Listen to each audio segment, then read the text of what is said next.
Hello friends, welcome back to Unit Study.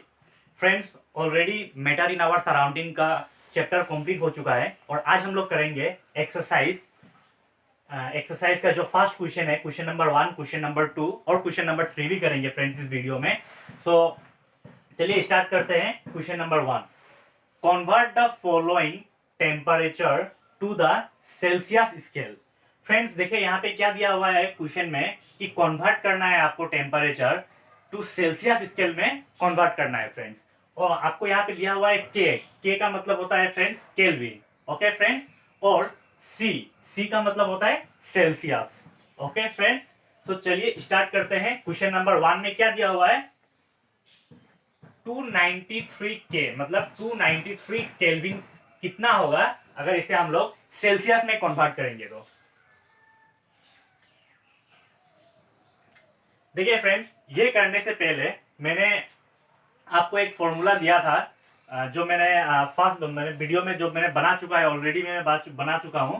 सो आप वहां से अगर वहां से अगर आप अच्छा से देख लिए होंगे तो आपको ये बहुत इजी होगा करने के लिए। और अगर आपने नहीं देखा होगा तो मैं यहाँ पे एक बार और लिख देता हूँ वो फॉर्मूला, जिसके वजह से आप ये क्वेश्चन नंबर 1 और क्वेश्चन नंबर 2 को आराम से कर सकेंगे। फॉर्मूला ये था फ्रेंड्स कि जब टेम्परेचर इन केल्विन होता है, ओके, के मतलब केल्विन, ओके फ्रेंड्स, जब टेम्परेचर इन के होता है तो हमें क्या लिखना होता है वहां पे, टेम्परेचर इन सी प्लस 273। ये आपको याद रखना होगा।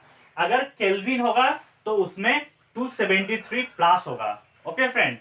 और जब temperature in see that is Celsius में होगा तो आपको क्या करना होगा, टेम्परेचर इन के माइनस 273।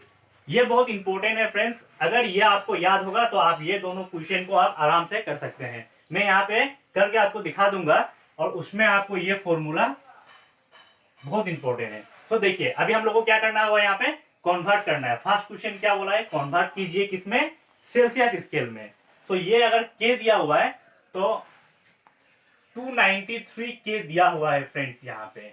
और हमें ऑलरेडी पता है, वी नो क्या पता है हम लोगों कि temperature in Celsius is equal to temperature in Kelvin minus 273। अब देखें यहाँ पे टेम्परेचर इन केल्विन कितना दिया हुआ है, 293 माइनस 273। 293 माइनस 273 कितना होगा फ्रेंड्स, 20, ओके फ्रेंड्स। अब देखिए यहाँ पे मैंने केल्विन में दिया हुआ था और इसे मैं सेल्सियस में कन्वर्ट कर दिया। Therefore we can say that 293 K is equal to 20 degree Celsius. बहुत इजी है फ्रेंड्स ये क्वेश्चन। ये हो गया आपका आंसर, ओके। सेम इसे भी करते हैं 470 के। देखिए कितना दिया हुआ है यहाँ पे फ्रेंड, 470 के का मतलब Kelvin, right. So we know हमें क्या पता है कि temperature in Celsius is equal to temperature in Kelvin minus 273। आपको ये याद रखना होगा कि कन्वर्ट करना है, अगर सेल्सियस में करना है तो क्या करना होगा, माइनस, ये याद रखिए। तो यहाँ पे हम लोग सेल्सियस में कर रहे हैं इसलिए यहाँ पे हमने माइनस लिखा है। ये माइनस अगर कहाँ से आया बोलने से आप इसको याद रखिएगा, ये फॉर्मूला को याद रखिएगा, okay friends. So temperature in kelvin कितना दिया हुआ है, 470 माइनस 273। 470 माइनस 273 कितना होगा फ्रेंड्स, यस 197 हो जाएगा, okay. So therefore we can say that 470 K मतलब Kelvin is equal to 197 degree Celsius. ये हो गया आपका सेकेंड का आंसर। फ्रेंड्स मैंने आपको पहले ही बोला था कि अगर आप ये फॉर्मूला को याद कर सकते हैं तो आप ये दोनों क्वेश्चन आराम से कर सकते हैं। ओके, सो यहाँ पे हम लोग किए हैं केल्विन से सेल्सियस में कन्वर्ट। अब चलिए क्वेश्चन नंबर 2 में आप देख लीजिए, convert the following temperature to the Kelvin scale. Here you have to convert in Kelvin scale. Okay friends, already it is given in Celsius scale. So answer you can see that how much given here, 25 degree Celsius. C means Celsius. Okay, so we know that temperature in Kelvin is equal to temperature in Celsius plus 273। यहाँ पे plus मैंने क्यों लिखा है, क्योंकि temperature in Kelvin is equal to क्या होता है friend, temperature in Celsius plus 273, इसलिए मैंने यहाँ पे टेम्परेचर इन सेल्सियस प्लस 273 यहाँ पे मैंने लिखा है। अब देखिए फ्रेंड, यहाँ पे टेम्परेचर इन सेल्सियस कितना दिया हुआ है, यहाँ पे 25 degree Celsius, 25 degree Celsius, sorry ये हम लोग यहाँ पे सिंबल्स यूज नहीं करते हैं यहाँ पे, 25 ओके, प्लस 273। ओके फ्रेंड्स, सो 25 प्लस 273 कितना हो जाएगा, ये 273 plus 25 that is 298। Okay 298। Okay friends, अब देखिए यहाँ पे इसका मतलब क्या हुआ कि therefore we can say that 25 degree Celsius is equal to 298 K, मतलब Kelvin. So this is your answer. Again question number B you see, देखिए यहाँ पे कितना दिया हुआ है friend, 373 degree Celsius, 373 degree Celsius, इसे हमको क्या करना होगा, केल्विन में कन्वर्ट करना होगा। तो बहुत आसान है, अभी तक तो आपको पूरा पता चल गया होगा कि कैसे होता है ये। ओके, तो 373 केल्विन है, तो हमें पता है आपको लिखना है वी नो, आपको तो ऑलरेडी पता हो गया कि अभी क्या करना है, we know temperature in Kelvin is equal to temperature in Celsius plus 273 कर दीजिए। टेम्परेचर इन सेल्सियस कितना दिया हुआ है, 373 प्लस कितना फ्रेंड्स, 273। ओके, अभी कितना हो जाएगा, 373 plus 273, it will become 646। therefore we can write that 373 degree Celsius is equal to 646 K, that is Kelvin। ये हो गया फ्रेंड आपका आंसर। बहुत आसान है फ्रेंड्स, एक बार मैं फिर से दिखा देता हूं आपको। Convert the following temperature to, क्या बोला है यहाँ पे, Celsius scale. Okay, Celsius scale अगर बोला, अगर क्वेश्चन में दिया होगा सेल्सियस स्केल में कन्वर्ट करना है, तो आपको ये फॉर्मूला को यूज करना है। ओके फ्रेंड, ये फॉर्मूला को यूज करना है। और जब दिया रहेगा convert the following temperature to Kelvin scale, अगर केल्विन स्केल में करने के लिए अगर देगा तो आपको ये फॉर्मूला लेना है। बस एक फॉर्मूला आप लीजिए और आपको ये आंसर आराम से मिलेगा। इसको याद रखना है फ्रेंड्स, आपको ये अगर आपको याद होगा, बस ये दोनों फॉर्मूला अगर आपको याद होगा तो ये कन्वर्ट करने वाला प्रॉब्लम आपको आराम से आएगा। तो फ्रेंड, क्वेश्चन नंबर 1 और question number 2 from your exercise is completed. अब हम लोग करेंगे क्वेश्चन नंबर 3। ओके फ्रेंड्स, ये देखिए question number 3, that is give reason for the following observation. यहाँ पे क्वेश्चन दिया हुआ है, यहाँ पे कुछ क्वेश्चन दिया हुआ है, उसका गिव रीजन देना है आपको। ओके, क्यों, मतलब क्यों ऐसा हुआ है। Naphthalene ball disappear with time without leaving any solid. इसका मतलब फ्रेंड, क्वेश्चन क्या आपसे कह रहा है कि नेप्थलीन बॉल जो होता है वो डिसअपियर हो जाता है with time without leaving any solid. अभी आपको समझना होगा कि नेप्थलीन बॉल होता क्या है फ्रेंड। सो नेप्थलीन बॉल बेसिकली हम लोग इसको गोदरेज में हम लोग यूज़ करते हैं, जैसे हम लोग जब कपड़ा क्लॉथ को जब ज़्यादा क्लॉथ को अगर स्टोर करना हो तो उसमें हम लोग नेपथलीन बॉल को यूज़ करते हैं, और it is just similar to camphor. Okay friend, white colour का होता है ये भी। आपने कभी नोटिस किया होगा अपने घर पे, जब जहाँ हम लोग अगर हम लोग क्लॉथ लंबे समय तक रखना चाहें तो हम इस नेपथलीन बॉल का यूज़ करते हैं। जैसे कि अगर हम गोदरेज में अगर हम लंबे समय तक क्लॉथ रखते हैं तो उसमें हम लोग क्या करते हैं, थोड़ा नेपथलीन बॉल उसमें रख देते हैं ताकि स्मेल उसका थोड़ा अच्छा होते रहे। तो आप जब देखेंगे कि कुछ दिनों बाद जब आप नेपथलीन बॉल को आप जब ऑब्जर्व करेंगे तो वो जब इसका साइज इतना था और कुछ दिनों बाद वो क्या होता है कि उसका साइज बहुत छोटा हो जाता है। ओके, तो यहाँ पे वही बोल रहा है कि नेपथलीन बॉल डिसअपेयर। डिसअपेयर का मतलब क्या होता है फ्रेंड, जैसे लॉस होना, स्केटर जिसे हम लोग कहते हैं। ओके फ्रेंड्स, या आप बोल सकते हैं गायब होना। Okay, so naphthalene ball disappear with time without leaving any solid. Okay, तो चलिए अब इसका आंसर देखते हैं क्या होगा।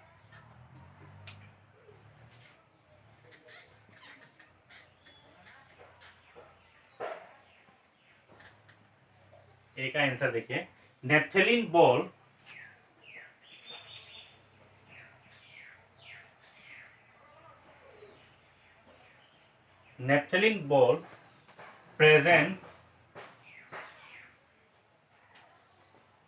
present the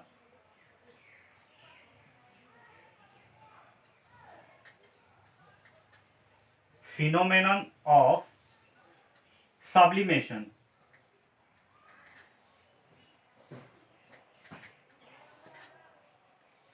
Naphthalene ball present the phenomenon of sublimation.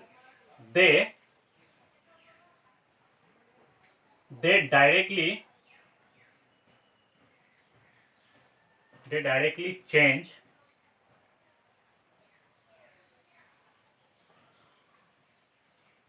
into gaseous state from the solid state.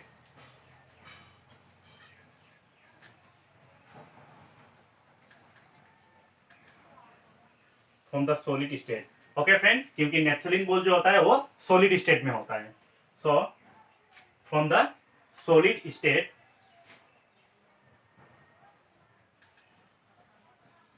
Without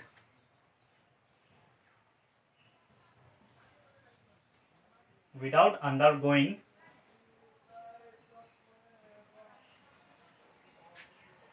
through the liquid state. इसलिए हम लोग इसको क्या क्या कह सकते हैं कि सो द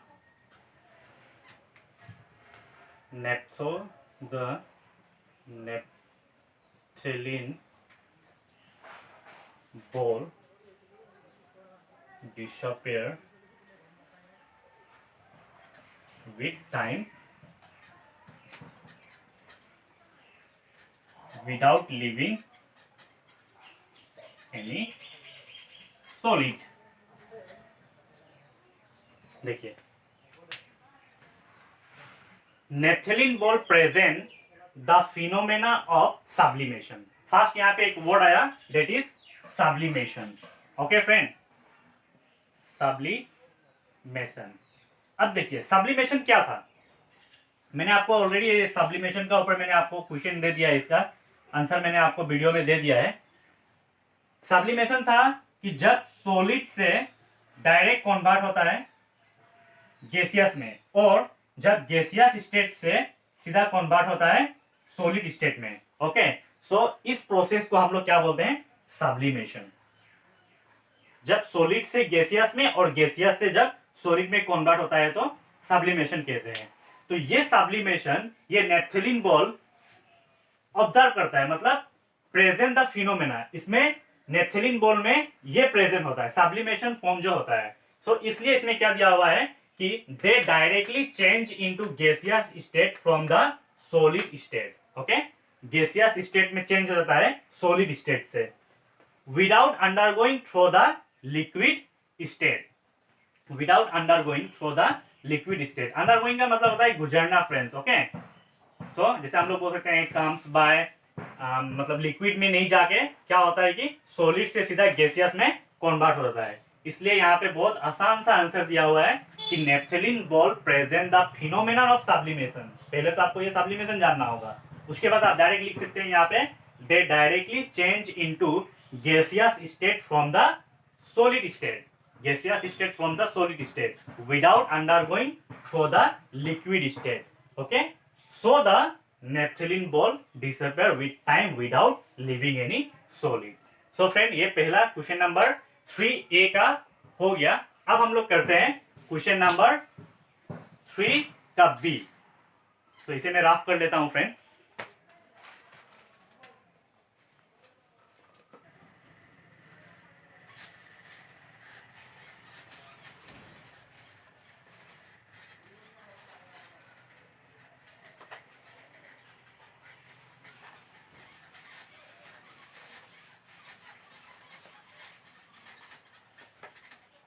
अब देखिए फ्रेंड्स क्वेश्चन नंबर 3 का बी। इसमें क्या दिया हुआ है कि give reason for the following observation, we can get the smell of perfume sitting several metre away. मतलब फ्रेंड हम लोग जो परफ्यूम यूज करते हैं उस परफ्यूम को, फॉर एग्जाम्पल के लिए अगर हम लोग अगर ये रूम में अगर हम लोग इसे परफ्यूम को यूज करते हैं तो इसका स्मेल नेक्स्ट वाला रूम में भी होता है। तो ऐसा क्यों होता है, इसका मेन रीजन होता क्या है। सो फ्रेंड इसे एक्सप्लेन करने से पहले मैं आपको एक टॉपिक मैंने आपको ये किया था, जो कि मैंने उसमें लिखा था, उसमें दिया था मैंने कि particles of matter move continuously. So उसमें फ्रेंड क्या मैंने बताया था कि पार्टिकल्स ऑफ मैटर जो होता है वो मूवमेंट होते रहता है उसका। सो इसी तरह ये क्या होता है, परफ्यूम जो हम लोग यूज करते हैं उसका जो स्मेल होता है वो one place to another place movement होता है। तो इसका रीजन अभी मैं यहाँ पे आपको लिख देता हूं क्यों ऐसा होता है।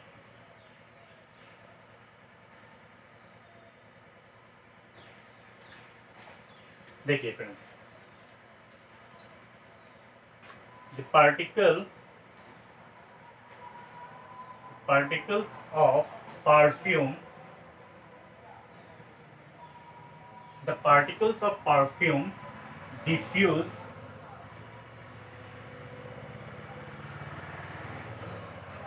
with the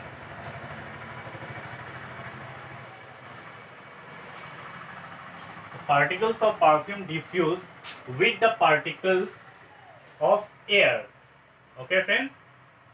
हमारे चारों तरफ क्या है, एयर है, okay. So the particles of perfume diffuse with the particles of air and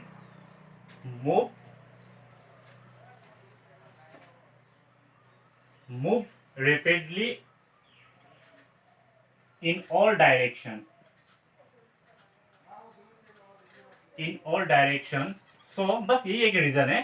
so we can get the smell of perfume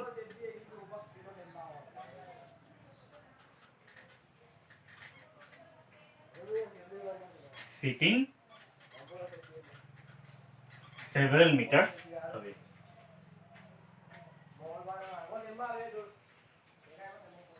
okay देखिए friends, the particles of perfume diffuse का मतलब क्या होता है फ्रेंड्स, फैलना, मतलब एक्सपांड होना, ओके फ्रेंड। डिफ्यूज का मतलब होता है एक्सपांड होना। तो जब हम लोग परफ्यूम ओपन करते हैं तो वो क्या होता है, एयर में क्या होता है, डिफ्यूज होता है, मतलब फैल जाता है, ओके, एक्सपांड हो जाता है। So the particles of perfume diffuse with the particles of air, किसके साथ एक्सपांड होता है, एयर के साथ। इसलिए and move rapidly in all direction. Rapidly का मतलब क्या होता है फ्रेंड, तेजी से मूवमेंट करना, मतलब तेजी से यहाँ से ये फ्रॉम ये रूम से मतलब वो रूम तक जाना। जैसे मैंने आपको एग्जांपल दिया था कि अगर हम लोग परफ्यूम यहाँ यूज करते हैं तो नेक्स्ट वाला रूम में क्यों स्मेल होता है, तो उसका रीजन यही है फ्रेंड्स कि वो डिफ्यूज होता है एयर के साथ and move rapidly in all direction, sub direction में, क्योंकि हमें पता है कि एयर चारों तरफ है हम लोग का। सो यही एक रीजन है we get the smell of perfume sitting several metre away. Okay friends, so I think कि आपको ये बहुत आसान होगा। सो क्वेश्चन नंबर 3 का ए एंड बी भी कंप्लीट हो गया। सो फ्रेंड नेक्स्ट वीडियो में हम लोग क्वेश्चन नंबर 4, 5, 6 करेंगे। ओके फ्रेंड्स, और अगर आपको ये वीडियो से अगर आपको कोई भी क्वेश्चन कुछ पूछना हो तो आप डिस्क्रिप्शन में मेरा एक लिंक दिया हुआ है, आप चाहे तो वहां पे कमेंट करके आप हमसे पूछ सकते हैं। So friends